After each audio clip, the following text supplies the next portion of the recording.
So we know that Democrat Michelle Lujan Grisham has been reelected here this evening. Raul Torres will be the next New Mexico Attorney General, defeating Jeremy Gay. House District 1, Melanie Stansberry is being sent back to Washington, D.C. for a second term. It is too close to call in District 2, where Yvette Harrell retains about a 500-vote lead over Gabe Vasquez.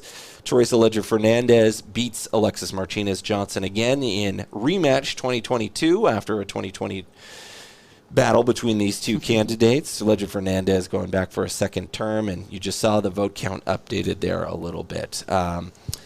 One thing we have not talked too much about, but we will just again go over very briefly. The state auditor is going to be Joseph Maestas, the Democrat nominee, no Republican running in this race. Land Commissioner, it looks like Stephanie Garcia Richard has a sizable lead over Jefferson Byrd, the PRC Commissioner, seeking that seat, but the Land Commissioner will stay, it's seeming is on track to stay with, rather, Stephanie Garcia Richard.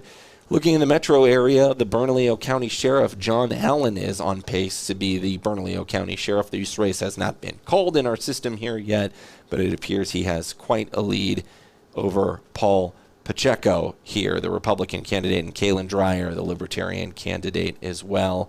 We do know, just to briefly go back and look at some of our other statewide races here. Just before we go, Secretary of State Maggie Toulouse-Oliver will keep that position, and as you were mentioning, Curtis, now on track to be the longest-serving Secretary of State in New Mexico history. Yep. I believe it is.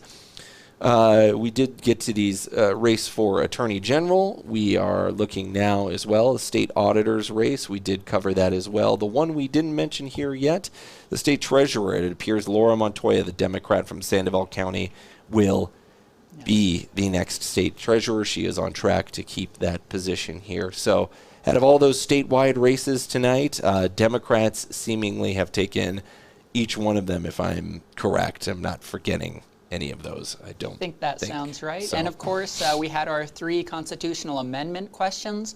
All 3 of those were in heavy yes, so could see some changes to the state's constitution here in the near future. Indeed, yes, those being the constitutional amendments, raising funding for education through the permanent fund for essentially special ed, and the other one being early childhood education. It looks like that's on tap to happen here, with 70% for funds for essential services, or basically changes to the anti-donation clause, allowing more investment in sort of utility-related infrastructure from state dollars, which, as you know, utilities are often in private hands. Amendment 3 as well. This is changing some of the language on the books in New Mexico statute, and as well changing judicial service terms there. Passing as well. So interesting election night, Curtis. Certainly more to cover. We will keep an eye, absolutely, on the big race of the night. Yvette Harrell and Gabe Vasquez, with about 500 votes separating their race here. Very, very close race that will certainly keep our attention here tomorrow. Curtis, any final thoughts here?